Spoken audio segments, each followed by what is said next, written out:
بیت المقدس میں بنایا یہ وجود پر قبضہ کر کے چلا ہماری ہے تو نبی کریم صلی اللہ علیہ وسلم نے جب وہاں نماز پڑھا دی مسلمانوں کا کبضہ ہے پہلا قبلہ تو وہی تھا یہ ہماری ہے وہ مسجد تمہاری کیسے تم تو مغصوب علیہ ہو ہماری اوقات کیا ہے کہ تم اس مسجد کو کہو کہ ہماری مسجد ہے تم تو مغصوب علیہ ہو علیکم ورحمۃ اللہ وبرکاتہ ان الحمد للہ نحمده ونستعینه ونستغفره ونعوذ بالله من شرور انفسنا ومن سیئات اعمالنا من يهده الله فلا مضل له ومن يضلل فلا هادي له واشهد ان لا اله الا الله وحده لا شريك له واشهد ان محمدا عبده ورسوله يا أيها الذين آمنوا اتقوا الله حق تقاته ولا تموتن إلا وأنتم مسلمون يا أيها الناس اتقوا ربكم الذي خلقكم من نفس واحدة وخلق منها زوجها وبث منهما رجالا كثيرا ونساء واتقوا الله الذي تساءلون به والأرحام إن الله كان عليكم رقيبا يا أيها الذين آمنوا اتقوا الله وقولوا قولا سديدا يصلح لكم أعمالكم ويغفر لكم ذنوبكم ومن يطع الله ورسوله فقد فاز فوزا عظيما أما بعد فإن خير الحديث كتاب الله وخير الهدي هدي محمد صلى الله عليه وسلم وشر الأمور محدثاتها وكل محدثة بدعة وكل بدعة ضلالة الضلالة في النار أعوذ بالله من الشيطان الرجيم بسم الله الرحمن الرحيم ومن آياته الليل والنهار والشمس والقمر لا تسجدوا للشمس ولا للقمر واسجدوا لله الذي خلقهن إن كنتم إياه تعبدون حضرات گرامی اسٹیج پر جلوہ فروز حضرات علماء کرام محترم بزرگوں نوجوان بھائیوں پیارے بچوں پردہ اور بھائی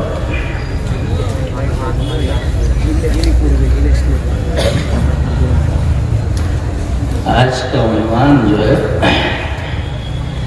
جیسا کہ ناظم جلسہ نے بتایا کہ بڑا عجیب و غریب ہے میں لوگوں نے سمجھ لیا کہ میں کوئی سائنٹسٹ ہوں چھوٹا موٹا مولوی ہوں بہرحال دیکھیے کہاں تک اس عنوان پر چلتے ہیں اور کامیاب ہوتے ہیں عنوان ہے چندریان 3 اور تسخیر کائنات تو پہلے چندریان پر بحث کریں گے پھر اس کے بعد 3 پر بحث کریں گے پھر اس کے بعد ہم تسخیر پر بحث کریں گے پھر اس کے بعد آخر میں ہم کائنات پر بحث کریں گے ترتیب درمیان میں بدل بھی سکتے ہیں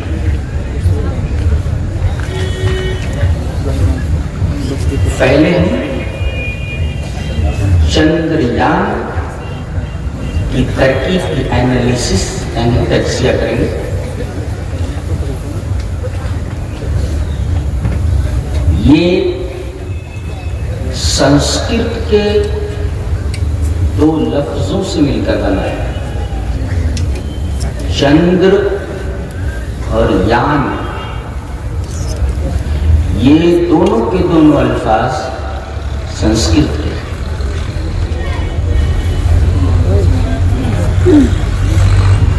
دلیل کیا ہے اس کی؟ دلیل یہ ہے کہ چندر کا سبجوگیشن یعنی اس کی تصریف گردان یہ سنسکرت کی کتابوں میں موجود ہے اور یان جو لفظ ہے اس کی بھی تصریف یعنی سبجوگیشن یہ سنسکرت کی کتابوں میں موجود ہے تو چونکہ میں نقلی چترویدی نہیں ہوں آلریڈی سنسکرت کا طالب علم ہوں سو میں چندر کا پہلے سبجوکیشن آپ کے سامنے رکھا ہوا ہے، پوری دنیا دیکھ رہی ہے، اسکالرس موجود ہیں. چندرا، چندرم، چندرا، چندرم، چندرو، چندران، چندرین، چندرابھیام، چندرے، چندرائے، چندرابھیام، چندریبھیہ، چندرا، چندرابھیام، چندریبھیہ، چندرس، چندریو، چندراڑام، چندرے، چندریو، چندریشو. جی یہ اس کا سبجوکیشن ہے. ایک چاند کو ایک چاند کے دوارا ذریعے، ایک چاند کے لیے، ایک چاند سے، ایک چاند کا، ایک چاند میں، اور ہر ایک کی تین تین حالت ہے. یہ ہوا چند کا سبجوکیشن. اور یان کا سبجوکیشن اس طرح ہے: یانم، یانی، یانانی، یانم، یانی، یانانی، یانین، یانابھیام، یانے، یانا، یانابھیام، یانیبھے، یانات، یانابھیام، یانیبھے، یانس، یانیو، یانانام، یانے، یانیو، یانیشو. جی ایک سواری کو، ایک سواری کے ذریعے، ایک سواری کے لیے، ایک سواری سے، ایک سواری کا، اور ایک سواری میں، اور ہر ایک کی تین تین حالت ہے. یہ تو ان دونوں لفظوں کی گردانی سبجوکیشن، یہ ثابت کرنے کے لیے کہ دونوں الفاظ سنسکرت. چندر کی کیا معنی ہوتی؟ چندر معنی چاند. ظاہر ہے چندر جس کو قرآن حکیم القمر کہتا ہے، چاند. اور یان کہتے ہیں رکب، سواری، سواری. اسی وجہ سے سنسکرت کا جملہ ہے یاتریڑی یاترا شلکم دتّو یاترا پترکم چ گرہیتّو دھوم یانین نگرانی گچھن. مسافر لوگ، یاتری کی جمع یاترانی، یاتری، تو مسافر لوگ یاترا شلکم دتّو یعنی یاترا کی قیمت دے کر، یعنی کرایہ دے کر، اور یاترا پترکم ٹکٹ لے کر، یاترا کا پتر یعنی ٹکٹ لے کر گرہیتّو دھوم یانین، یان من گاڑی، دھوم من دھواں، دھوئیں کی گاڑی کے ذریعے یعنی ریلوے کے ذریعے نگرانی گچھن، نگرم نگر نگرانی، ایک گاؤں دو گاؤں کئی گاؤں، اپنے اپنے گاؤں گچھن کی جاتے ہیں. جیسے گچھتی گچھتا گچھنتی گچھت گچھتا گچھت گچھن گچھا گچھن، تو یہ جمع ہے جی. وہ جاتا ہے، وہ دونوں جاتے ہیں، وہ سب جاتے ہیں جی. گچھنتی وہ سب جاتے ہیں. تو یہاں دیکھیں دھوم یانین، دھوم یانین، دھوم یان مانے ریل گاڑی، دھوئیں کی گاڑی، دھوم کا یعنی دھوئیں کا اسی سوال. چندریان چاند پر پہنچنے کی سرحد، دھوم یان چندریان ثابت ہوا. یان کے معنی ہوتا ہے سواری، اور چندر کے معنی ہوتے ہیں چاند. اور جس گاڑی کے ذریعے، جس سواری کے ذریعے آدمی چاند پر پہنچے تھے، جس کو چندریان.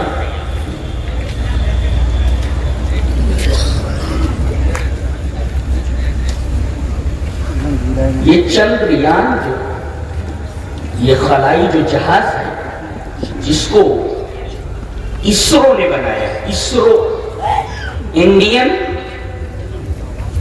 اسپیس ریسرچ سینٹر نے، اس کے سائنسدانوں نے اسرو جس کا مخفف ہے، اس کو ان لوگوں نے مرکب کیا ہے، بنایا ہے چندریان.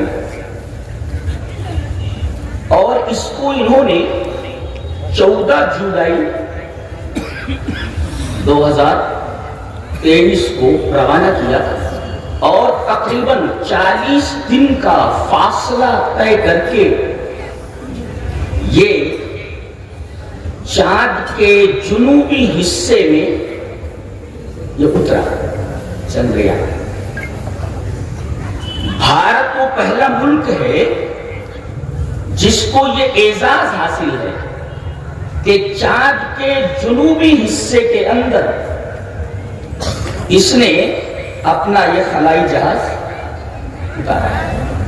اس سے پہلے کسی ملک نے چاند کے جنوبی حصے میں اپنا خلائی جہاز نہیں اتارا۔ بھارت کو یہ اعزاز حاصل ہے اور ہم اس پر اسرو کو بدھائی دیتے ہیں، انہیں مبارکباد پیش کرتے ہیں۔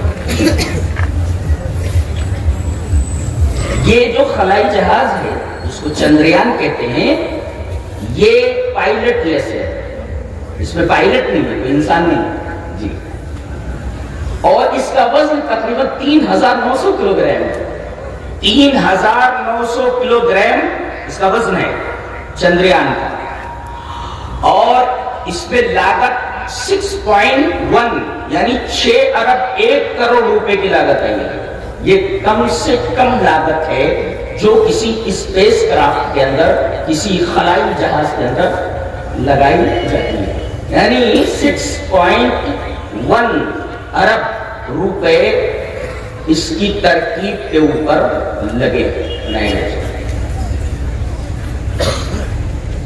اس کا وزن بھی معلوم ہوا، اس پر جو لاگت آئی وہ بھی معلوم ہوا۔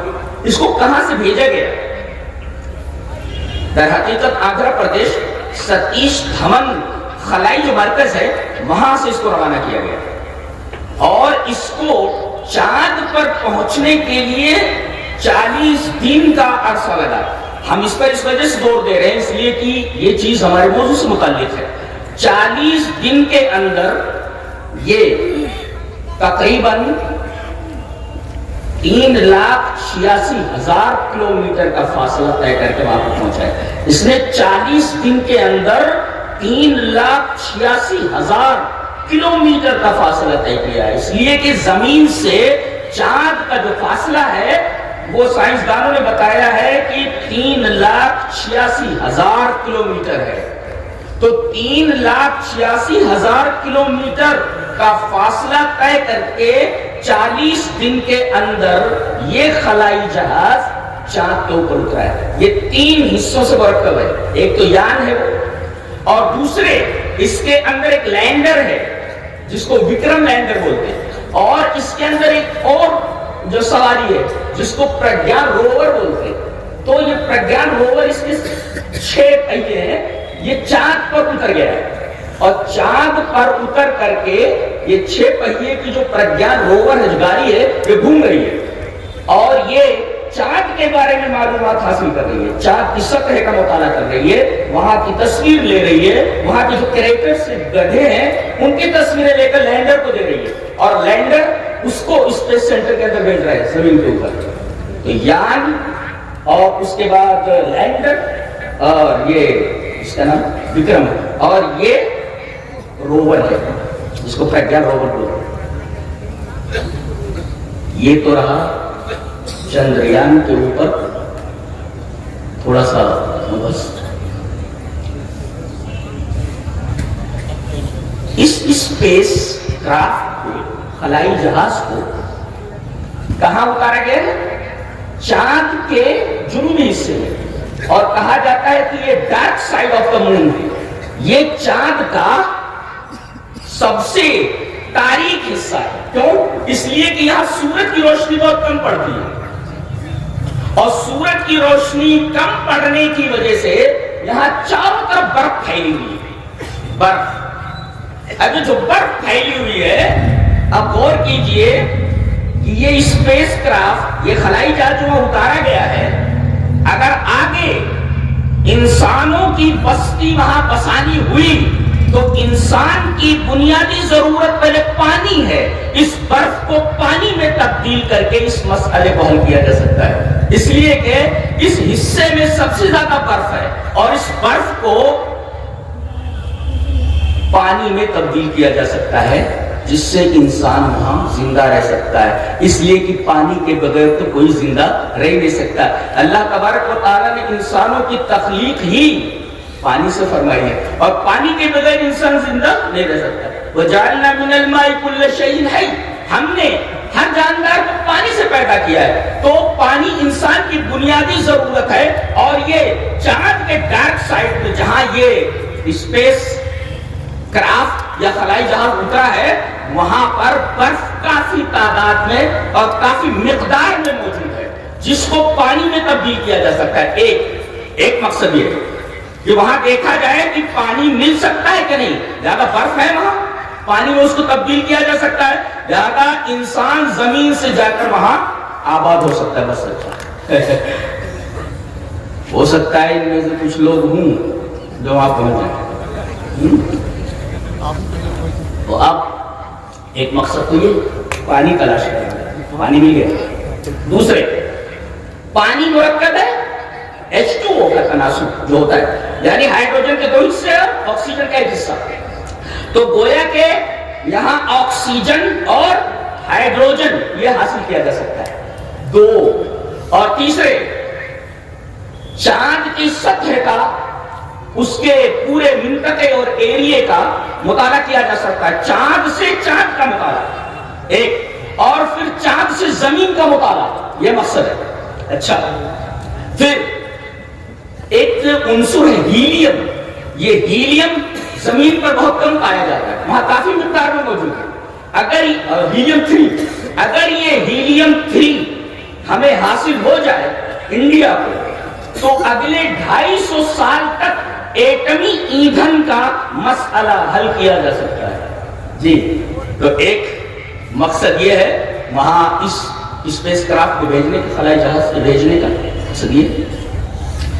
اور اگر وہاں انسان آباد ہو جائے تو پھر آدمی وہاں سے فیول لے کر کے, جیسے انڈیا سے کسی ایئر بیس سے ہوائی جہاز اڑا, اس کا فیول ختم ہو گیا, ایندھن ختم ہوا, تو آگے جا کر یہ کہیں فیول لیتا ہے, پھر اس کے بعد وہ آگے بڑھتا ہے. تو ایسے یہ جو چندریان گیا ہے وہاں پہنچا ہے, اگر وہاں فیول اسٹیشن بنایا جا سکتا ہو, ممکن ہو, تو پھر وہاں سے ایک دوسری گاڑی فیول لے کر کے یہ سورج کے پاس پہنچ سکتی ہے اور سورج کے ارد گرد کا گہرا مطالعہ کر سکتی ہے. اس لیے کہ زمین سے 15 لاکھ کلومیٹر سورج ہے, یہاں سے سورج کا مطالعہ نہیں کیا جا سکتا, بلکہ اس کے قریب پہنچ کر سورج کا مطالعہ کیا جا سکتا. اور عجیب بات تو یہ ہے کہ اللہ تبارک و تعالی نے جہاں قمر کا تذکرہ فرمایا, پورے قرآن حکیم میں 27 مرتبہ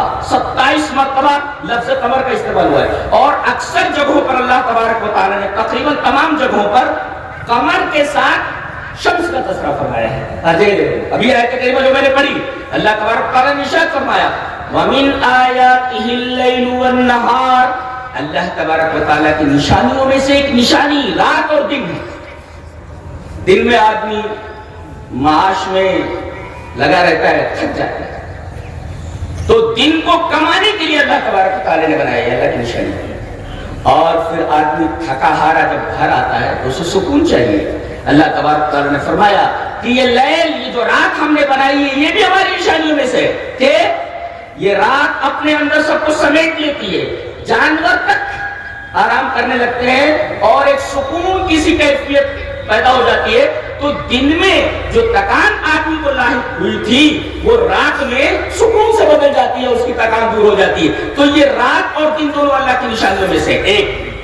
والشمس والقمر, اور سورج اور چاند یہ بھی اللہ کی نشانیوں میں سے نشانی ہے. اب آگے دیکھو, اللہ نے فرمایا 4 سورۃ لا تسجدوا للشمس ولا للقمر, یعنی چاند پر پہنچ کر کے یہ ثابت ہو گیا کہ چاند دیوتا نہیں ہو سکتا. قدیم زمانے میں اور ابھی کچھ لوگ مانتے ہیں کہ چاند دیوتا ہے, چاند خدا ہے, چاند کے اندر الوہی پاور ہے. بتایا گیا کہ جس کورے کے اوپر, جس سیارے کے اوپر تم اپنا قدم رکھ سکتے ہو, تو وہ ایشور کیسے ہو سکتا ہے, وہ خدا کیسے ہو سکتا ہے جو پیروں تلے آ جائے. تو اللہ نے ثابت کر دیا کہ چاند پر چندریان بھجوا کر کے کہ یہ خدا نہیں ہو سکتا. لہذا جب یہ خدا نہیں ہے تو سجدے کے لائق, جو نیچے ہو سجدے کے لائق کیسے ہو سکتا ہے. اللہ عرش پر مستوی ہے. جو عرش پر مستوی ہو, سب سے اوپر ہو, کائنات کے باہر ہو, وہی سجدے کا مستحق ہے, وہی عبادت کا مستحق ہے. جو پیروں کے نیچے آ جائے وہ عبادت کا مستحق کیسے ہو سکتا ہے؟ اللہ تبارک و تعالیٰ نے آفاق کے اندر یہ نشانی دکھا دی کہ چاند جس کو تم دیوتا مانتے ہو, جس کو تم خدا مانتے ہو, یہ خدا نہیں ہو سکتا, اس لیے کہ اس پر تو تم پہنچ سکتے ہو, اس کا مطالعہ کر رہے ہو. بھلا اللہ تبارک و تعالیٰ کی صفات کا کوئی مطالعہ کر سکتا ہے, جان سکتا ہے کیا ہے اس کی کیفیت ہے؟ تو تم تو اس کی کیفیت جاننے کے لیے پہنچ گئے ہو. برف ہے, اس کو ایسا کیا جا سکتا ہے. ہیلیم ہے, اس کو جو ایٹمی ایندھن میں تبدیل کیا جا سکتا ہے. پانی ہے, اس کو آکسیجن اور ہائیڈروجن میں بدلا جا سکتا ہے. یہ ساری چیزیں وہاں پہنچ کر تم جان رہے ہو, تو خدا کیسے ہو سکتا ہے؟ تو لا تسجدوا للشمس ولا للقمر. ایک نقطہ بڑا عجیب و غریب جو بتانا چاہتا ہوں ساتھی کریمہ, وہ یہ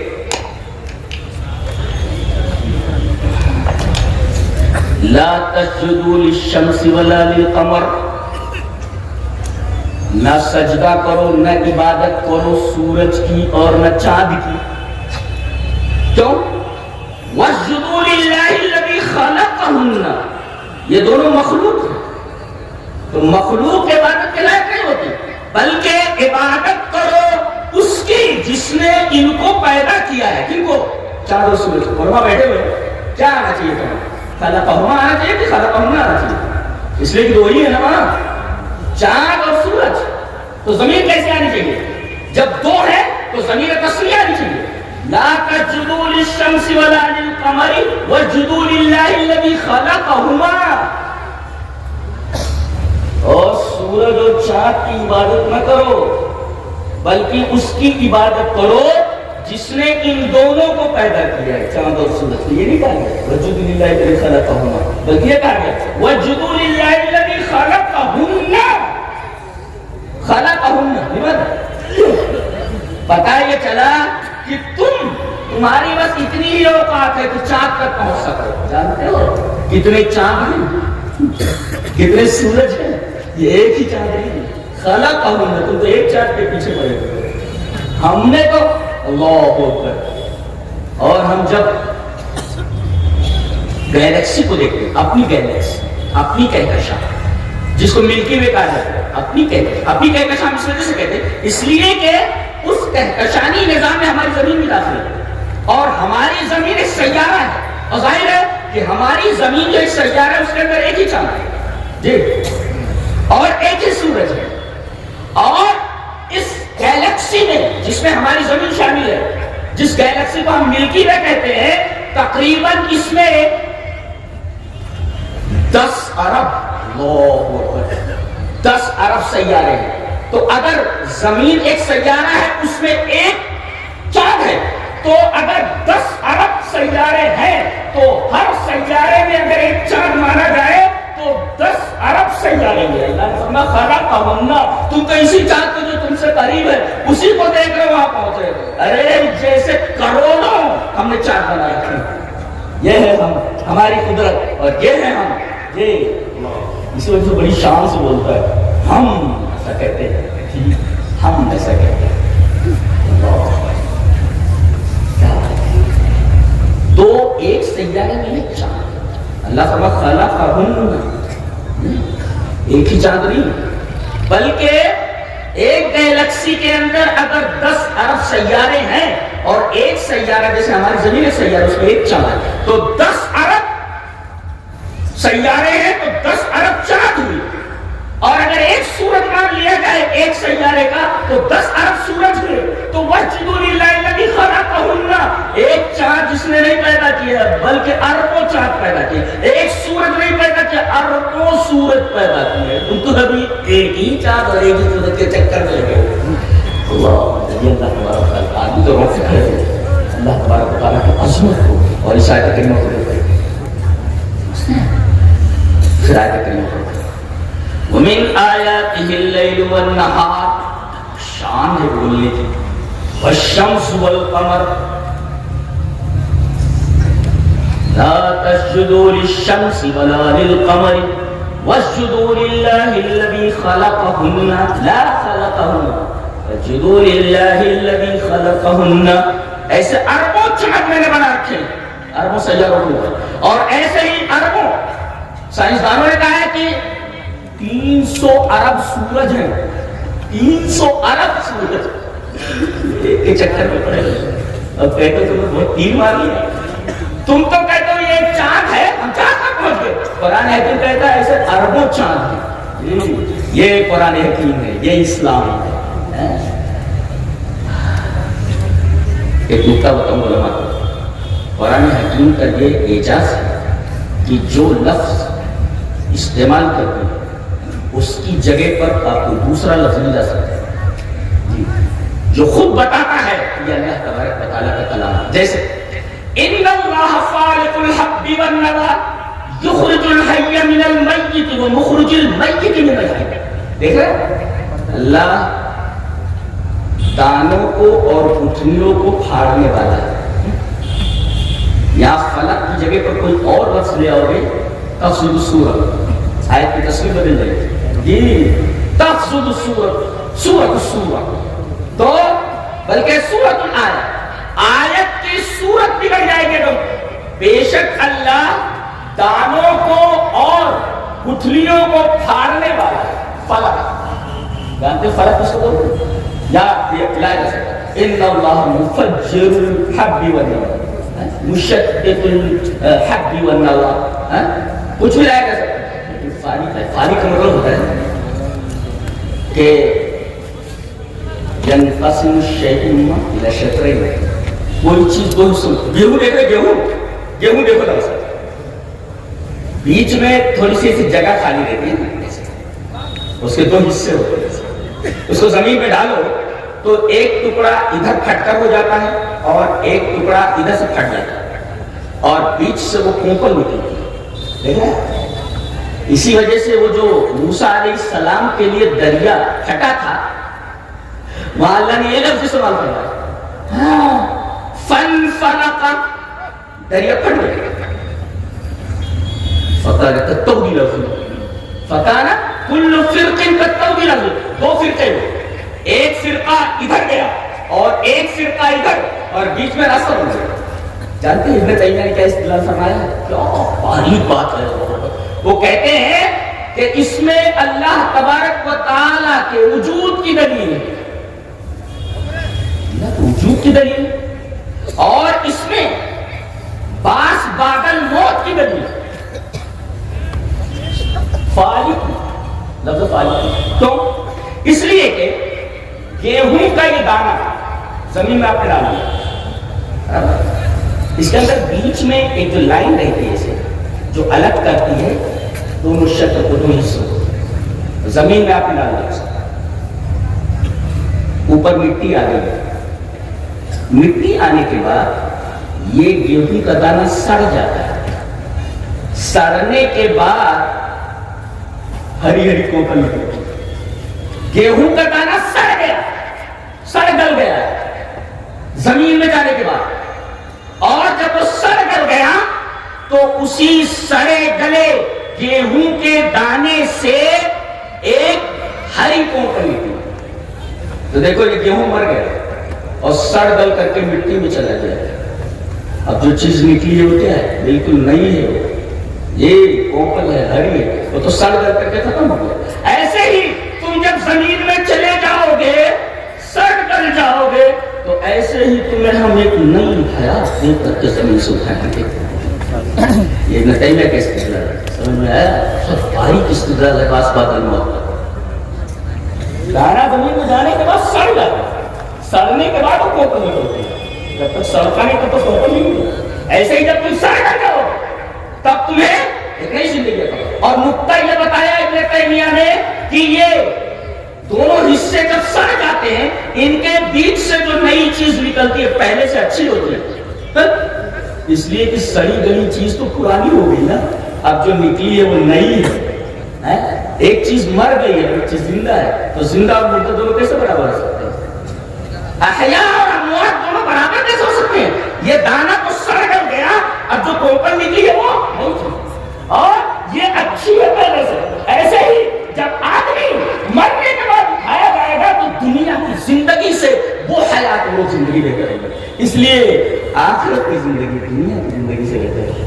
والآخرت خیر وابقی. یہ حقیقت بیان کی گئی کہ آخرت کی زندگی دنیا کی زندگی سے بہتر ہے. اس لیے کہ جب تک وہ دانا سڑتا نہیں تب تک کوپل نکلتی نہیں. تو ایک چیز سڑ گئی, گل گئی, اب اس سے جو کوپل نکلی ہے یہ نئی چیز ہے. اب یہ دیکھو دریا پھٹا, ادھر ایک حصہ کھڑا ہو گیا پانی کا اور یہ دوسرا حصہ کھڑا ہو گیا پانی کا. بیچ میں کیا نکلا؟ راستہ. بیچ میں راستہ نکلا. اسی سے موسیٰ علیہ السلام بنی اسرائیل کو لے کر کے بحر قلزم کے اس پار سے اس پار گئے. اب آپ سے میں پوچھتا ہوں کہ یہ جو کھڑا ہوا ہے پہاڑ کی طرح پانی کا یہ حصہ اور یہ حصہ جو پہاڑ کی طرح کھڑا ہوا ہے یہ بہتر ہے یا راستہ بہتر ہے؟ ان کو اگر چھوڑ دیا جائے تو کیا ہوا؟ پیچھے جو آنے والے تھے وہ سب ڈوب گئے. یہ جو راستہ تھا یہ اچھا ہے پہلے سے. اسی وجہ سے آخرت کی زندگی جو پیدا ہوئی ہے ان دونوں کے بعد بیچ سے نکلی ہے وہ بہتر ہے پہلے سے. جی جب تک پانی ملا ہوا تھا آدمی جائے گا تو ڈوب جائے گا. یہ پانی پھٹا دو حصوں میں, فن تھا دو حصوں میں پھٹا اور ایک تیسری چیز نکلی جو زندگی ہے اسی سے بچ کر کے نکلے اسی راستے سے. اگر وہ راستہ نہ ملتا تو آدمی ڈوب جاتا جیسے کہ پیچھے آنے والے فرعون کے ساتھ. بیچ سے چیز نکلی ہے یہ اہم ہے. یہ حقیقی زندگی ہے. اللہ ان اللہ. اچھا حق اور نوا ایک ہے دانا اور ایک ہے گٹھلی. ان دونوں میں فرق کیا ہے؟ دانا یوزرا وہ یوں کر زمین میں بویا بھی جاتا ہے کھایا بھی جاتا ہے. والنوا یوزرا بنا یوں کر کھایا بھی جاتا ہے بویا جاتا ہے. ان دونوں میں فرق ہے. ان اللہ فارق الحب والنوا. دانے کو کھایا بھی جاتا ہے اور بویا بھی جاتا ہے اور گٹھلی کو بویا جاتا ہے لا یوزر کھایا نہیں جاتا. اللہ تبارک. ایسے ہی سورج اور چاند ہے. سورج اور چاند میں فرق یہ ہے کہ سورج کی جو روشنی ہے وہ اس کے اندر سے نکلتی ہے جی, اور اس سورج کی روشنی میں حرارت ہوتی ہے اور چاند کے اندر جو روشنی ہے وہ اندر سے نہیں نکلتی بلکہ سورج کی روشنی اس پر منعکس ہوتی ہے. وہ اس کی روشنی نہیں ہے اور یہ روشنی گرم نہیں ہے, حرارت نہیں ہے. لہٰذا اس میں دو چیزیں ہیں, چاند میں ایک ہی چیز ہے. چاند میں خالی روشنی ہے جو اس کے اندر سے نہیں ہے اور سورج کے اندر روشنی بھی اور حرارت بھی ہے. یہ فرق ہے سورج اور چاند میں. یہ والشمس والقمر قرآن بیان ہے. ان اللہ فارق الحب والنوا. دانوں کو پھاڑنے والا, نوا اور گٹھلیوں کو پھاڑنے والا ہے. اب آگے دیکھیے علماء دیکھیں آگے کیا کہتے ہیں. یخرج الحی من المیت. وہ زندہ کو نکالتا ہے مردے سے. فعل کون سا رہے گا؟ مضارع ہے. اور وہ مخرج المیت من الحی. مخرج کیا ہے؟ یہ فعل مضارع نہیں ہے, فاعل ہے وہ. اور آپ کو معلوم ہے کہ یخرج جو مضارع ہے اس کے اندر دو چیزیں پائی جاتی ہیں. دو چیزیں, مخرج میں ایک چیز ہے اور یخرجوں میں دو چیزیں. یخرجوں میں دو چیزیں ہیں, ایک تو تجدد اور ایک استمرار. نہیں سمجھے؟ سمجھا تھا سمجھا. تجدد کی دیکھیں استمرار.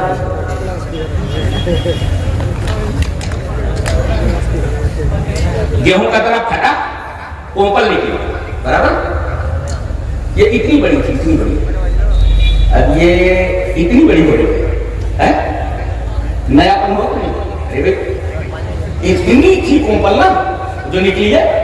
اب یہ اتنی بڑی ہوئی, پھر یہ اتنی بڑی ہوئی, پھر یہ اتنی بڑی ہوئی, پھر یہ اتنی بڑی, پھر اتنی بڑی, پھر اتنی بڑی.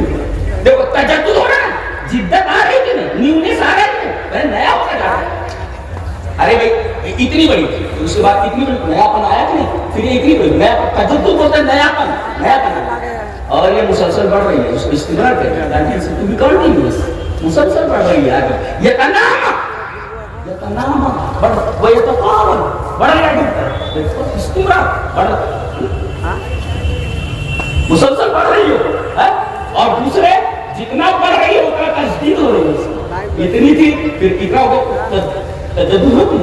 تو گویا کہ مظاہرے میں تجدد اور استمرار ہے. اور وہ فائل ہے مخرج. مخرج کے اندر ایک ہی چیز ہے. کیا مخرج کے اندر ایک ہی چیز ہے, بس وہ نکل رہا ہے. دو چیز اس میں ہے نہیں. اس لیے کہ زندہ کو یخرج الحی من المیت, نکالتا ہے جی زندہ کو مردہ سے, وہ مخرج المیت, اور میت کو نکالتا ہے. اگر ایسا ہوتا یخرج المیت تو اس کا مطلب میت بھی بڑھتی ہے کیا, مسلسل بڑھتی ہے, اور میت اتنی رہتی اتنی بڑی ہو جاتی ہے. بہت اگر یخرج کہتا تھا وہاں پر تب سے تو صورت مفہوم کی شکل کر دیکھ رہے ہو, مفہوم کی صورت بگڑ جاتی ہے اگر نہیں بولو, اس لیے کہ میت نہ بڑھتی. یخرج لاتا تو لازم آتا کہ میت بڑھ رہی ہے, اور تجدد ہو میت اتنی بڑی تھی اب یہ اتنی بڑی ہو گئی ہے, اور مسلسل میت بڑھ رہی ہے. کیسے میت بڑھتی نہیں. تو گویا کہ جو مظاہرے ہوتا ہے اس میں دو چیزیں پائی جاتی ہے, تجدد اور استمرار, اور مخرج کے اندر ایک ہی چیز پائی جاتی ہے, مر گیا اس میں. یہ تو جو لفظ جہاں لایا گیا ہے وہ لفظ وہیں پر مناسب ہے. دوسرا لفظ لائیں گے تو وہ لفظ وہ مان نہیں دے سکتا, اگرچہ ایسا لگے یہ اس کی مراد ہے. تو یہ پہلی گفتگو تھی لفظ چندریان کی. جی اس کے بعد آپ دیکھیں گے کہ یہ 3 ہے. اس کا مطلب اس سے پہلے 2 کوششیں ہو چکی ہیں. ایک 2008 میں پہلی دفعہ گیا, اور دوسری کوشش میں 2019 کے اندر. یہ تیسری کوشش ہے جو اب بھیجی گئی. یہ کب پہنچی ہے وہاں, یہ سواری وہاں پہنچی ہے 23 اگست کو 6:04 پر یہ چارٹ پر لائیں. اس کا مطلب یہ تیسری کوشش ہے اسرو کی. اس سے پہلے 2 کوششیں ہو چکی ہیں, اس وجہ سے اس کو چندریان 3 کہا. اب یہ چندریان 3 کے اوپر ہماری گفتگو ختم. اب تسخیر کے اوپر ہے. تسخیر کس کو کہتے ہیں؟ تسخیر کہتے ہیں شبرہ بلا اجر, کام پر لگا دینا اور پیسے نہ لینا. اللہ تبارک و تعالیٰ نے سورج کو مسخر کر دیا ہے, وہ ہم کو روشنی دیتا ہے, ہماری کھیتیاں پکاتا ہے, اور طرح طرح کے اس سے فائدے ہیں. بتاؤ سورج کی جو یہ روشنی ہمیں مل رہی ہے, کیا مہینے بھر بعد یا سال بھر کے بعد کوئی بل آتا ہے؟ لا. تو سخرہ کا مطلب ہے شبرہ بلا اجر, بلا اجر کے اللہ تبارک و تعالیٰ نے کام پر لگا دیا ہے. اور ایک بات ہے, انسان کہ میں نے تسخیر کیا ہے, انسان کی صفت تسخیر نہیں ہے, یہ صرف اللہ کی صفت ہے تسخیر کرنا. انسان تسخیر نہیں کرتا, جی صرف اللہ تسخیر کرتا ہے. جی وہی کام پر لگاتا ہے, اور جب تک وہ چاہے تب تک کام پر وہ چیز لگی رہتی ہے, اور اگر چاہے تو کام پر سے ہٹا کر کے دوسرے کام پر لگا دے. نہیں لگایا اللہ نے. یہ ہوا کو اللہ تبارک و تعالیٰ نے کام پر لگایا ہوا ہے کہ تم انسان کی ناک سے اس کے پیٹ میں جاؤ اور پھر باہر نکلو. یہ اللہ تبارک و تعالیٰ نے ہوا کو قانون دے رکھا ہے. اچھا, لیکن اللہ تعالیٰ نے اسی ہوا کو قوم عاد کے اوپر مسلط کر دیا. سخرها علیہم 7 لیال و 8 ایام. اللہ تبارک و تعالیٰ نے اس ہوا کو 7 دن اور 8 رات تک قوم عاد کے اوپر مسلط کر دیا, اور پوری کی پوری بستی تباہ ہو گئی. اب دیکھیے, اگر انسان کے اندر تسخیر کی اوقات ہوتی تو ہوا کو اپنے قبضے میں رکھتا اور ہوا کو کنٹرول سے باہر نہ رہنے دیتا. اس کا مطلب ہے اللہ تبارک و تعالیٰ نے مسخر کیا ہوا, آپ صرف فائدہ اٹھا سکتے ہیں, آپ صرف فائدہ اٹھا سکتے ہیں. یہ مطلب ہے تسخیر.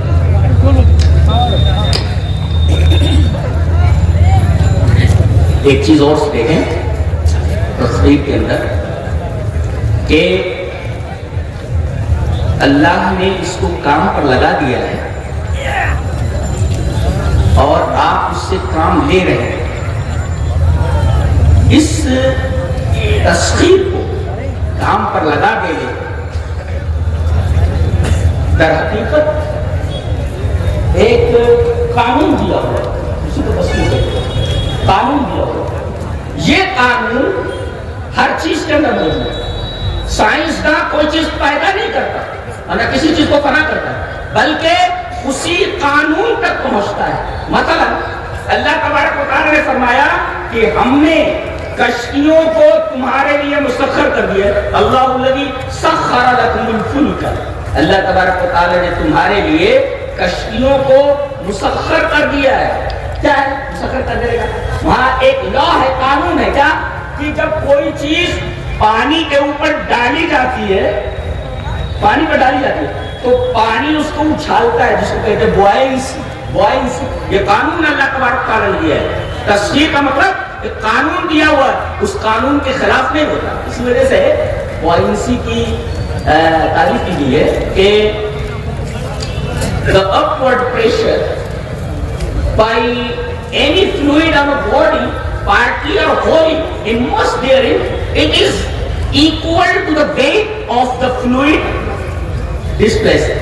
کوئی چیز اگر پانی کے اوپر ڈالی جائے تو وہ پانی کو ہٹاتی ہے، اور جتنا پانی ہٹتا ہے اسی کے بقدر نیچے سے اوپر کی طرف پریشر ہوتا ہے اور کشتی یہ پانی کے اوپر چلنے لگتی ہے۔ ورنہ اتنا وزندار جہاز اور اتنی وزندار کشتی وہ سطح آب کے اوپر رہی نہیں سکتی، وہ تو ڈوب جائے گی۔ تو اللہ تبارک و تعالیٰ نے قانون دیا ہوا ہے کہ جتنا پانی ہٹائے اتنا پانی اوپر کو پریشر دے تاکہ جہاز اس پر، کشتی سطح آب کے اوپر موجود ہے۔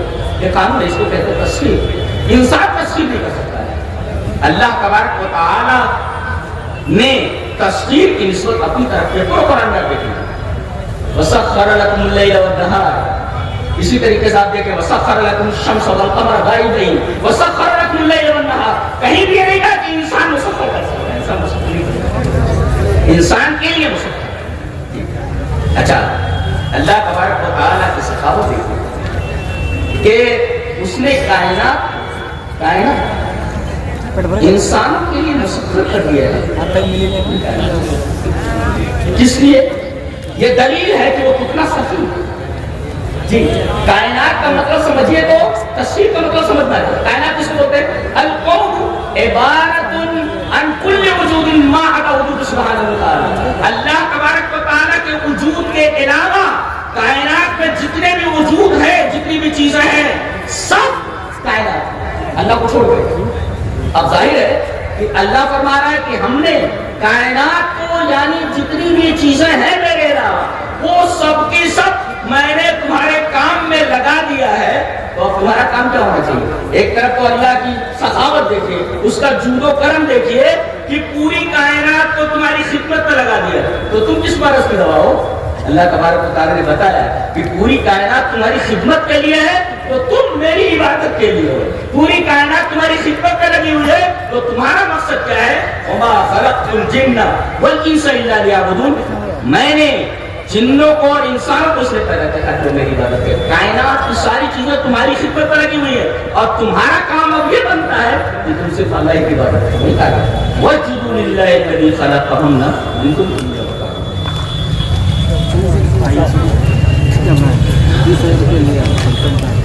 تو تصویر کا مطلب بھی سمجھ میں آ گیا، اور الکون کائنات کا مطلب بھی سمجھ میں آ گیا۔ اللہ تبارک و تعالی نے کائنات کو ہمارے لیے مسخر کیا ہوا ہے۔ مفسرین نے لکھتے ہیں کہ یہ اللہ تبارک و تعالی کی سخاوت اور اس کے جود و کرم کی دلیل ہے۔ اور دوسرے یہ کہ انسان کوئی چیز مسخر نہیں کر سکتا۔ اگر انسان کوئی چیز مسخر کر سکتا تو وہ چیز اس کے لیے نقصان دے دے۔ ایک چیز اور ذہن میں رکھیں کہ سائنس اور قرآن میں کوئی ٹکراؤ نہیں، اس لیے کہ اللہ تبارک و تعالی قرآن یہ کسی بھی انسانی ایجاد کی نفی نہیں کرتا، لیکن شرط یہ ہے کہ وہ ایجاد انسان کے فائدے کے لیے۔ اگر وہ کوئی چیز ایجاد کرتا ہے، کوئی چیز ایجاد کرتا ہے اور اس میں انسانیت کے لیے کوئی ضرر ہو تو ایسی ایجاد کی نفی کرتا ہے۔ اب دیکھو غور و فکر کرنے کے بعد سائنسدانوں نے امریکہ کے ایٹم بم بنا لیا اور 6 اگست کو 1945 میں انہوں نے اس بم کو ہیروشیما کے اوپر ڈال دیا. جانتے ہیں کتنے آدمی مارے گئے؟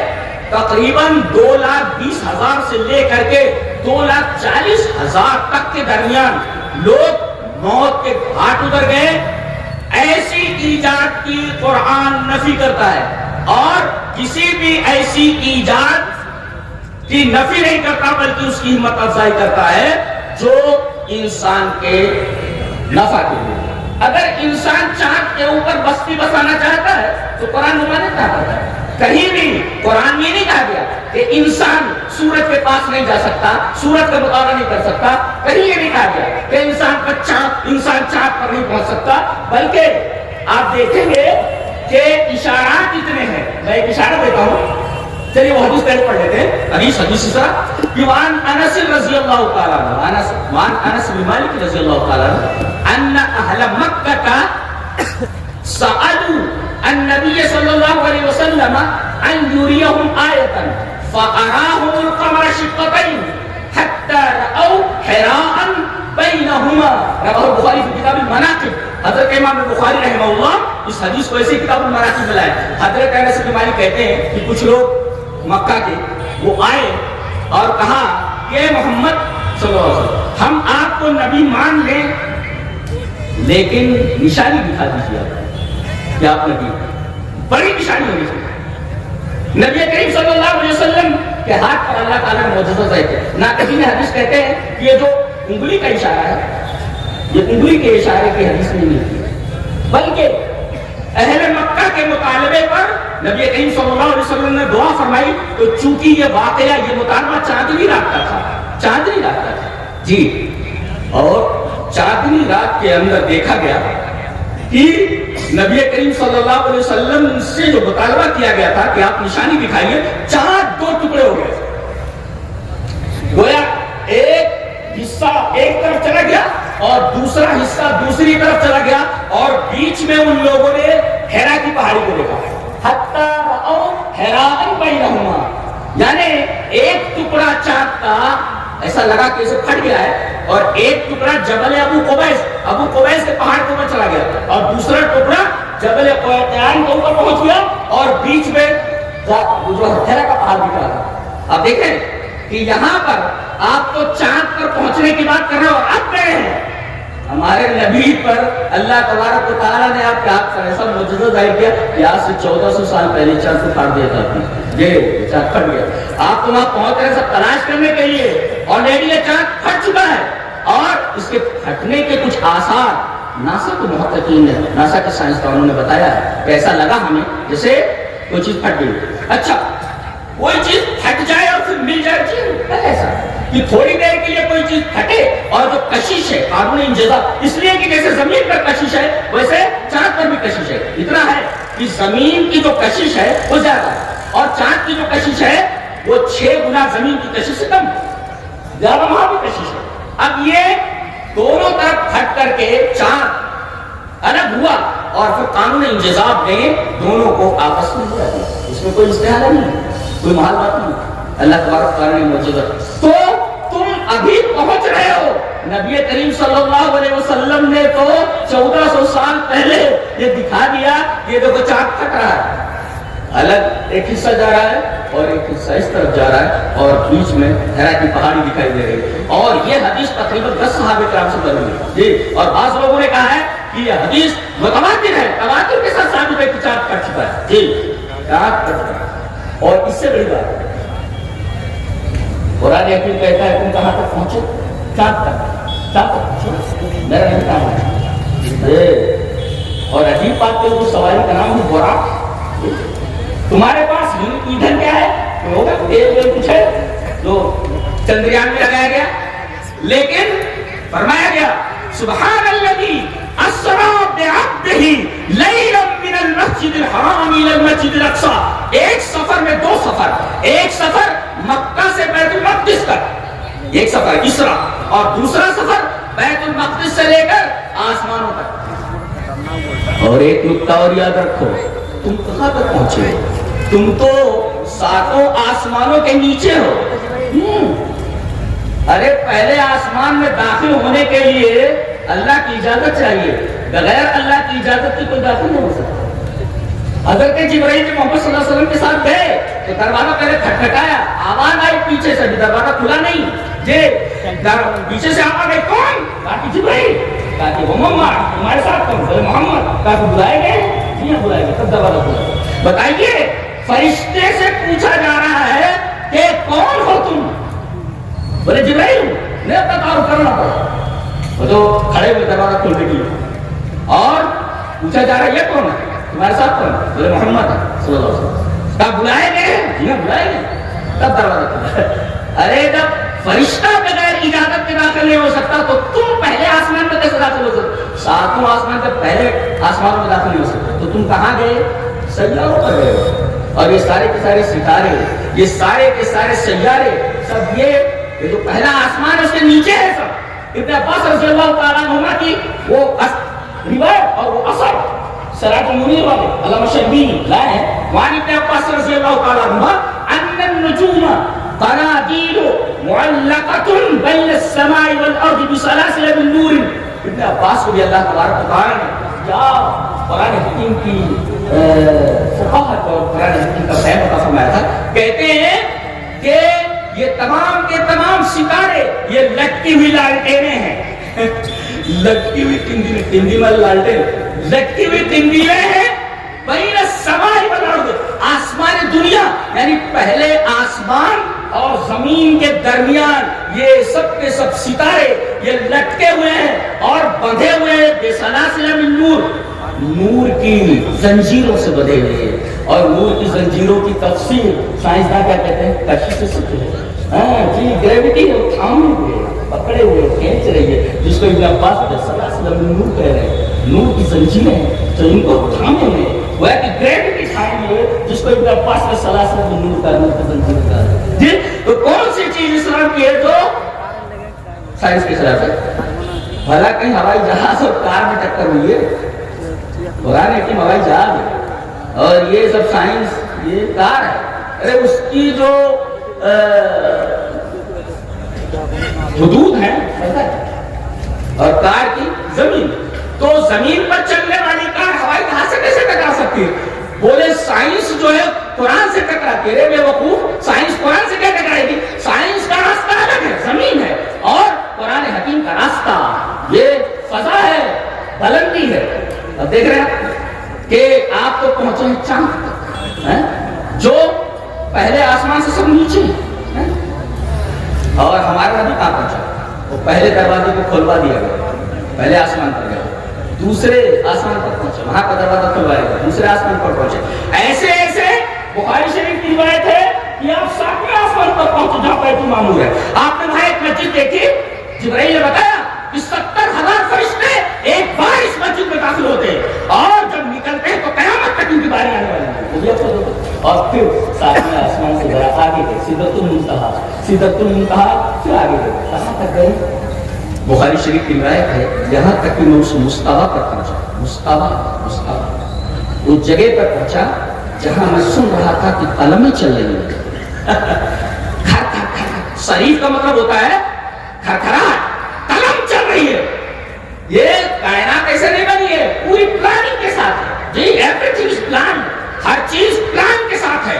وہاں فرشتے لکھ رہے ہیں قلمیں چل رہی ہیں کائنات کے اندر جو کچھ ہو رہا ہے، تو میں نے قلموں کی سرسراہٹ کے وصول وہاں تک آپ کو لے جایا گیا، اور اللہ تبارک و تعالیٰ سے باتیں ہوئی پردے کے پیچھے سے۔ نبی کریم صلی اللہ علیہ وسلم نے اللہ تبارک و تعالیٰ کو معراج میں اپنی آنکھوں سے نہیں دیکھا، بلکہ پردے کے پیچھے سے بات ہوئی، جیسا کہ حضرت عائشہ رضی اللہ تعالیٰ عنہ سے روایت ہے۔ روایت اس طرح عائشہ رضی اللہ تعالیٰ عنہ قالت من حدثك ان محمدا رأى ربه فقد كذب وهو يقول لا تدرك الابصار ومن حدثك انه يعلم الغيب فقد كذب وهو يقول لا يعلم الغيب الا الله رواه البخاری في كتاب التوحید۔ حضرت عائشہ فرماتی ہے کہ تم سے جو یہ کہے کہ نبی نے اللہ کو اپنی آنکھوں سے دیکھا وہ جھوٹ بولتا ہے، اس لیے کہ اللہ فرماتا ہے لا تدرك الابصار، سے آنکھیں نہیں دیکھ سکتے۔ جنت میں پہنچے گا آدمی تو اللہ تبارک تعالیٰ کا دیدار کرے گا۔ دنیا میں کوئی آنکھ اللہ کا دیدار نہیں کر سکتی جب تک آدمی زندہ ہے، اور نبی کریم صلی اللہ علیہ وسلم تو زندہ گئے وہاں جی، تو آپ نے اپنی آنکھوں سے، اور جو یہ کہے اللہ کے رسول کو غیب کہیں مگر وہ بھی جھوٹ بول رہا ہے، اس اس لیے کہ اللہ فرماتا لا یعلم الغیب الا اللہ، اللہ کے علاوہ کسی کو غیب ہے۔ تو ہم یہ کہہ رہے تھے کہ آپ تو چاند پر پہنچے، میرے نبی نے پہلے چاند کو ٹکڑے کیا اللہ کا حکم سے جی، اور چاند کا ٹکڑا کر کے 2 ٹکڑے کر کے بتایا، وہ جزا نہیں ہوا۔ اور اس کے بعد جب اللہ تبارک و تعالیٰ اچھا تم پہنچے کب؟ 40 دن لگے نا، کتنا فاصلہ طے کرو گے؟ 3,80,000 کلومیٹر کا فاصلہ طے کرو۔ سورج کتنی دور ہے؟ 15,00,000 کلومیٹر۔ پھر آگے، پھر پہلا آسمان، پھر دوسرا آسمان، کبق در کبق پتہ نہیں کتنا فاصلہ ہے، اور کتنے اس میں طے ہوا؟ رات کے 21 سے۔ علماء دیکھیں اللہ جب آتا ہے الف لام تو نکرا ہے، تو رات کا 21 سے اللہ تبارک تعالیٰ نے اللہ پوری رات نہیں لگی بلکہ رات کا کچھ حصہ لگا۔ سبحان الذی اسری بعبدہ لیلا، رات کا کچھ حصہ لگا، رات کے کچھ حصے کے اندر یہ پورا نظام کہکشانی پورا طے کرنے کے بعد پہلا آسمان، دوسرا آسمان، تیسرا آسمان، چوتھا آسمان، اور ملاقاتیں بھی ہو رہی ہیں۔ 7واں آسمان حضرت ابراہیم علیہ السلام سے ملاقات ہو رہی ہے، اور فوق السماء السابع، 7ویں آسمان کے اوپر آپ گئے، اور اس کے بعد آپ نے قلم و سلسلہ پڑھا۔ قرآن حکیم کہتا ہے تم تو یہیں تک پہنچے، چاند پر پہنچ کر کے تم بہت خوش ہو رہے، میں نے ابھی تو اتنی دور پہنچا کہ آدمی سوچ ہی نہیں سکتا اتنی بلندی پر چلنا۔ تو جہاں تک سائنس کا معاملہ ہے، سائنس ابھی بہت معمولی، بہت ہی قرآن حکیم کے آگے تیسرے مقصد نہیں۔ اب تم رفتار کی بات کرتے ہو، کس رفتار سے گئے ہو؟ قرآن حکیم رفتار بتاتا ہے کہ رفتار دیکھو، رفتار کس کو کہتے ہیں؟ کہا حضرت سلیمان علیہ السلام کہ وہ سبا کی جو رانی ہے، شہر سبا کی، اس کو یہاں فلسطین میں لانا، جی فلسطین میں لانا۔ جاتے فلسطین کا اور اس کا سبا کا فاصلہ کیا؟ بعض لوگوں نے کہا کہ 1,500 کلومیٹر، اور بعض لوگوں نے کہا کہ 2,000 کلومیٹر۔ حضرت تو نبی کریم صلی اللہ علیہ وسلم پہلے مکہ سے بیت المقدس کا، یہ زمین سے زمین کا سفر ہے، پھر اس کے بعد بیت المقدس سے آسمان اتنی بلندی میں کوئی جا سکتا ہے؟ اللہ۔ اور ایک نکتہ اور جانتے ہیں، اس بلندی کے اوپر سب سے اہم چیز کیا دی گئی ہے؟ نماز۔ اور پہلے اس بلندی کے موافق 50 وقت دی گئی، تو حضرت موسیٰ علیہ السلام کا احسان جائیے کم کرو یہ، مجھے امت کا بڑا تلخ تجربہ ہے، 50 وقت کی نماز 5 وقت نہیں پڑھ پاتے ہیں، 50 وقت کیا پڑھیں؟ تو بار بار جاتے ہیں، تو 5 ہو گئی، 0 جب ہٹ گیا تب بھی کہہ رہے کیا کرتے موسیٰ جائیے تھوڑا اور کم کرو۔ صبح کی اور شام کی ہو جاتی نا تب بھی نہیں پڑھتا تھا، 2 وقت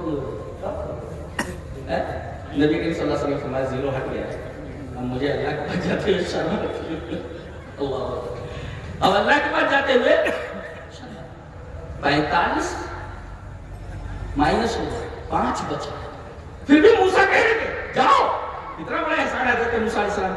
اسی وجہ سے آپ دیکھیے کہ جب بھی بات آتی ہے تو عیسیٰ کا تذکرہ نہیں ہوتا، کسی اور نبی کا تذکرہ نہیں ہوتا، اسی نبی کا تذکرہ ہوتا۔ لو پتہ نہ تم موسیٰ، اگر موسیٰ آ جائے اور تم مجھے چھوڑ کر ان کی پیروی کرنے لگو تب بھی گمراہ ہو جاؤ گے۔ کیوں؟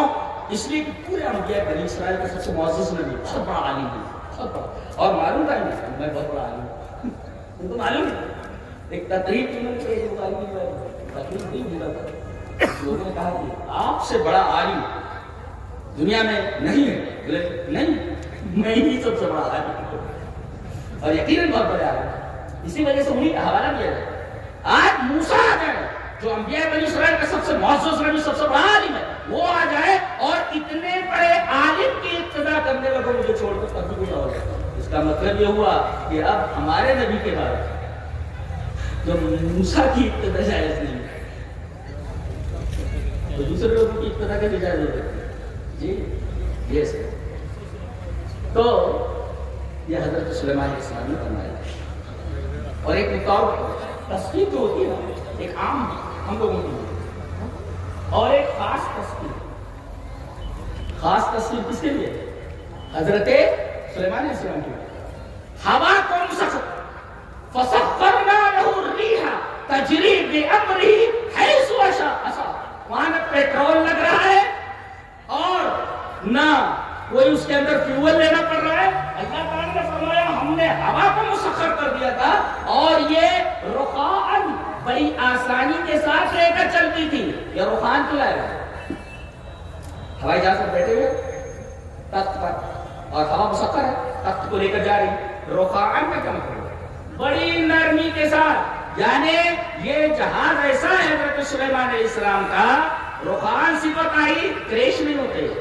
جی اس کا مطلب یہ ہے کہ ہوا تمہارے لیے اللہ نے مسخر کیا لیکن تمہارے قبضے میں نہیں, تمہارا جہاز کریش ہو جاتا ہے. جی لیکن حضرت سلیمان علیہ السلام کو جو جہاز دیا گیا تھا, جب تک ہوا کو مسخر کیا گیا تھا, یہ ہوا اس طریقے کی نہیں تھی کہ تخت کو کہیں گرا دے. جی اور رفتار کتنی رفتار ولی سلیمان الریح غدوها شہر ورواها شہر. صبح سے لے کر دوپہر تک کے درمیان کا جو فاصلہ ہے, ایک مہینہ آدمی اگر گھوڑے سے جو اس وقت کی مروجہ سواریاں تھی ان کو لے کر کے اگر چلے تو اتنی دیر میں ایک مہینہ لگ جائے گا اس کو پہنچتے ہوئے, اور یہ اتنے گھنٹے میں وہاں پہنچ جاتا ہے. اور شام رہتے یعنی ایک دن کے اندر 2 سفر ہوا کرتے تھے. جی جہاز بھی موجود ہے, ایک قانون دیا گیا, اس قانون کا خالی سائنسدان مطالعہ کرتا ہے. پرندوں کو دیکھا کہ وہ اڑ رہے ہوا, غور کیا کہ اڑتے کیسے. غور کرنے کے بعد اس نے مطالعہ کیا, قانون جان لیا, ہوائی جہاز بنا لیا. لیکن تم نے دیکھا کہاں, مطالعہ کہاں کیا؟ کائنات کا مطالعہ کرنے کے بعد اللہ تبارک و تعالیٰ نے وہ لا جو رکھا, وہ قانون رکھا, اس قانون کا مطالعہ کرنے کے بعد تمہیں یہ بیان کو. اچھا, ملکہ سبا کے تخت کے لانے کے بارے میں آپ نے فرمایا کہ کون جلدی سے جلدی اس تخت پہ لا سکتا ہے. 2000 کلومیٹر. کتنی عجیب بات ہے, سائنس ابھی اس مرحلے میں پہنچی ہی نہیں ہے. دیکھیں کتنی عجیب بات ہے. کہا جا رہا ہے کہ 2000 کلومیٹر کے فاصلے سے سبا سے تخت یروشلم لانا ہے. ایک جن نے کہا دربار برخاست ہونے سے پہلے 1-2 گھنٹہ لگے گا, 1-2 گھنٹے میں لے آتا ہوں. حضرت سلیمان علیہ السلام کرنے دیر ہو جائے گی. قال الذي عنده علم من الكتاب انا آتيك به قبل ان يرتد اليك طرفك. یہ انسان تھا, اس نے کہا I will bring it in the twinkling of an eye. میں پلک جھپکتے قبل ان يرتد اليك طرفك, میں پلک جھپکتے ہی 2000 کلومیٹر کے فاصلے سے. اتنی دیر میں 2000 کلومیٹر کا فاصلہ کیسے ہوگا؟ رفتار دیکھا ہے آپ کو. آپ نے راکٹوں کی رفتار بتا کر کے دنیا کو آپ کیا سمجھانا چاہتے ہیں؟ یہاں تو یہ سمجھایا گیا کہ ان the twinkling of an eye, پلک جھپکتے ہی 2000 کلومیٹر, اتنی دیر میں فاصلہ طے ہوگا. جی یہ رفتار ہے. اور فلما رآہ مستقرا عنده, حضرت سلیمان علیہ السلام نے دیکھا کہ پلک جھپکتے ہی وہ تخت سامنے رکھا ہے. فلما رآہ مستقرا عنده, ان کے پاس ہی مستقل ہے. یہ کیسے؟ سائنسدان اس کی یہی تعبیر کرے گا کہ میٹر جو ہے میٹر, اس لیے کہ میٹر ہے. اب اس کو ہزاروں میل کے فاصلے پر بھیجنے کے لیے پہلا کام یہ کرنا ہے کہ اس کو انرجی میں تبدیل کرو, اس کو انرجی بناؤ. تو گویا کہ میٹر کو انرجی میں تبدیل کرو. پورے تخت, چھوٹا موٹا تخت تھوڑی تھا. وہ حدود نے بتایا کہ عرش عظیم بہت بڑا تخت ہے, چھوٹا موٹا نہیں ہے. حدود نے کیا رپورٹ دی کہ یہ ملکہ سبا جس تخت کے اوپر بیٹھتی ہے چھوٹا موٹا تخت نہیں ہے, عرش عظیم بہت بڑا تخت ہے. اس بڑے تخت کو 2000 کلومیٹر کے فاصلے سے لانے کے لیے ایک لمحہ لگا, اور ایک لمحے میں 2000 کلومیٹر کا فاصلہ طے ہو گیا. تو قرآن حکیم رفتار ہوتا ہے. آدمی کو پہلے یقین نہیں آتا ہوگا کیسے کیسے ہو سکتا ہے, لیکن اب یہ بات سب ہو چکی ہے کہ اتنی رفتار کسی سواری کی نہیں سکتی. تو کیسے ہوا؟ آج صرف ہزاروں کلومیٹر کے فاصلے سے صرف تصویر آتی ہے, انرجی آتی ہے, میٹر نہیں آتا. آپ کا بیٹا امریکہ میں اگر وہ بھیجے تو خود نہیں آتا ہو, اس کی تصویر آتی ہے جو انرجی ہے, خود نہیں, وہ تو میٹر ہے, میٹر نہیں آتا. لیکن 1 سیکنڈ کے اندر اس کی تصویر جو انرجی ہے وہ آپ کے پاس پہنچ جاتی ہے. تو گویا کہ اشارہ یہ ہوا کہ پہلے وہ تخت جو اتنا بڑا تھا اس کو انرجی میں تبدیل کیا, اور انرجی میں تبدیل کرنے کے بعد جلدی سے فاصلہ طے کیا گیا, پھر جیسے کھڑا ہوا وہاں پھر میٹر میں تبدیل کر دیا. سائنس پہنچ سکتی ہے, جو قرآن نے بتایا. سائنس حیران ہے ایسا کیسے ہو سکتا ہے، لیکن قرآن حکیم نے بتایا اٹس پاسبل. یعنی ایک چیز کو آپ کنورٹ کر سکتے ہیں انرجی میں، اور انرجی کو جہاں تک آپ کو لے جانا ہوا وہاں پہنچتے آپ پھر اس کو بیٹر میں تبدیل کر دیں. سائنس اس مقام تک نہیں پہنچی جہاں قرآن پہنچ چکا ہے. تو قرآن ویسے سائنس کی کتاب نہیں ہے، جغرافیہ کی کتاب نہیں ہے، بلکہ قرآن حکیم ہدایت کی کتاب ہے. اس سے ہمیں پتہ یہ چلتا ہے کہ اللہ کی مرضیت ہے، اللہ کی نامرضیت ہے، اللہ چاہتا کیا ہے، کس چیز سے راضی ہے اور کس چیز سے ناخوش ہوتا ہے. یہ کتاب ہمیں جنت میں پہنچنے کا راستہ بتاتی ہے، اور یہ بتاتی ہے کہ اگر اس راستے کو چھوڑو گے جو ہم نے بتایا ہے کہ یہ جنت کا راستہ ہے تو تم جہنم میں چلے جاؤ. یہ کتاب اس لیے. اب کوئی یہ پوچھے یار قرآن اتنی بڑی کتاب ہے اے مسلمانوں، تو قرآن میں راکٹ بنانے کا، قرآن میں جو ہے اسپیس کرافٹ بنانے کا، قرآن حکیم میں میزائل بنانے کا یہ طریقہ کیوں بیان کیا گیا؟ ایک سے ایک ڈشز بنانے کا طریقہ کیوں بتایا گیا؟ اس کا جواب یہ ہے کہ اللہ تبارک و تعالیٰ بار بار کہتا ہے کسی چیز کو بیان کرنے کے بعد افلا تعقلون، یا تمہارے پاس عقل نہیں ہے. اس کے بعد اس کا مطلب یہ ہوا کہ جو چیز نہیں بتائی گئی وہ تمہارے عقل میں فیڈ کر دی گئی، یہ فیڈ کر دی گئی. تو جو چیز فیڈ ہے تمہارے دماغ میں، تمہارا دماغ وہ کام کر سکتا ہے، قرآن میں اس کی ذکر کرنے کی ضرورت ہی نہیں. اس لیے کوئی چیز تمہارے دماغ میں فیڈ ہے تمہارا دماغ کو کر سکتا ہے. لہٰذا قرآن ہے کہ نہیں بتایا. اب مرنے کے بعد کیا ہونے والا ہے کیسے بتایا؟ میں تو کیسے بتایا؟ تو قرآن بتایا کہ میں بتایا جنت کیا ہے، جہنم کیا ہے، ساری. اچھا آدمی تو ابھی یہاں تک پہنچا چاند تک، ابھی ڈھونڈ رہا ہے پانی کہاں، ابھی ڈھونڈ رہا ہے ہیلیم کتنا ملے گا، ابھی ڈھونڈ رہا ہے کہ اس کو فیول اسٹیشن کیسے بنایا جائے. میرا نبی تو جنت دیکھ چکا ہے، جہنم دیکھ چکا ہے. جہنم کے اندر سزائیں کیا ہیں اس کی مثالیں بتا دی گئی کہ ایسا ایسا ہے. جنت میں آپ داخل ہوئے یہاں تک کہ حضرت بلال چپل کی آواز، جوتی کی آواز سنائی دے رہی ہے. آپ کو وہاں تک داخل ہو گئے، آپ نے وہاں کا بھی نظارہ فرمایا. اتنا آگے نکل جانا سائنس کو اس بارے میں سوچ بھی نہیں سکتی، اس بارے میں سوچ نہیں سکتی. لہذا قرآن حکیم اگرچہ سائنس کی کتاب ہے لیکن اس میں تقریباً 1000 آیات کے اندر سائنسی حقائق کی طرف اشارہ ہے. اور ایک بات تو میں نے بڑی عجیب و غریب پڑھی، وہ میں علماء کی اور پڑھے لکھے لوگوں کی نظر کرنا چاہتا ہوں، ان کے سامنے پیش کرنا چاہتا ہوں کہ ایک فلیکر کے اوپر سائنسدانوں کے گروپ میں لکھا ہے کہ universe, human and internet have similar structure. آپ اگر دیکھیں تو یہ پوری کائنات اور انسان کا دماغ، ہیومن برین اور اسی طریقے سے انٹرنیٹ، یہ ایک ہی اسٹرکچر ہے. اور پھر مثال دیتا ہے کہ ایک ہی اسٹرکچر کیسے ہے؟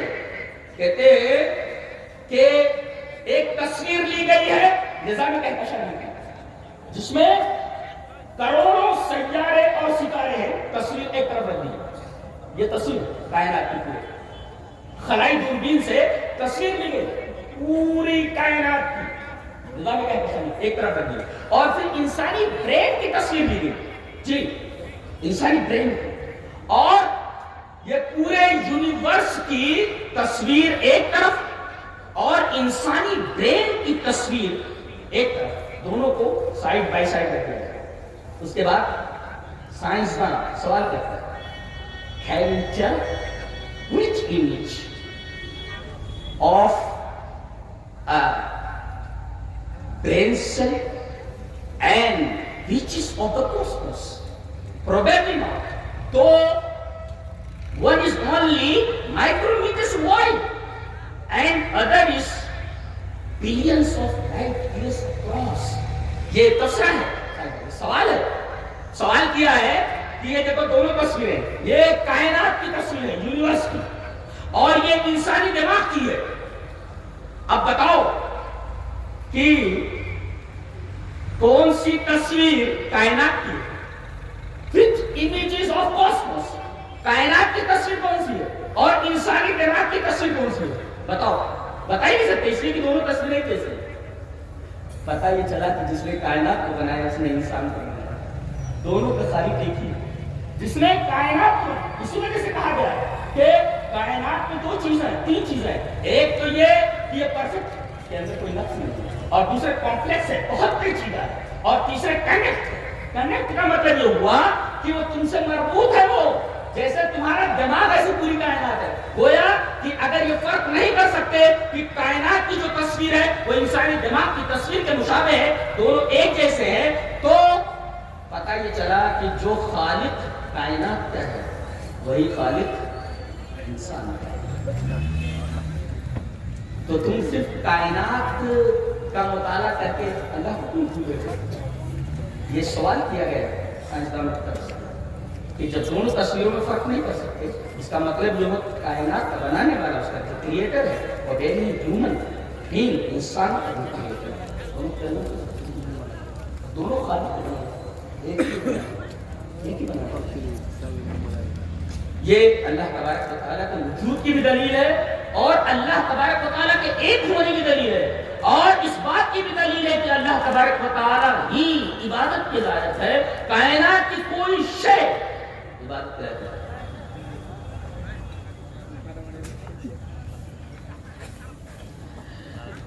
بہت سارے سوالات جو میرے ذہن میں آئے اس تعلق سے وہ آپ کے سامنے پیش کر دیے گئے۔ آخری چیز رہی قمر کے تعلق سے کہ سورہ انشقاق کے اندر اللہ نے ارشاد فرمایا، بہت ساری چیزوں کی قسمیں کھا کر کے بتایا، والقمر اذا اتسق،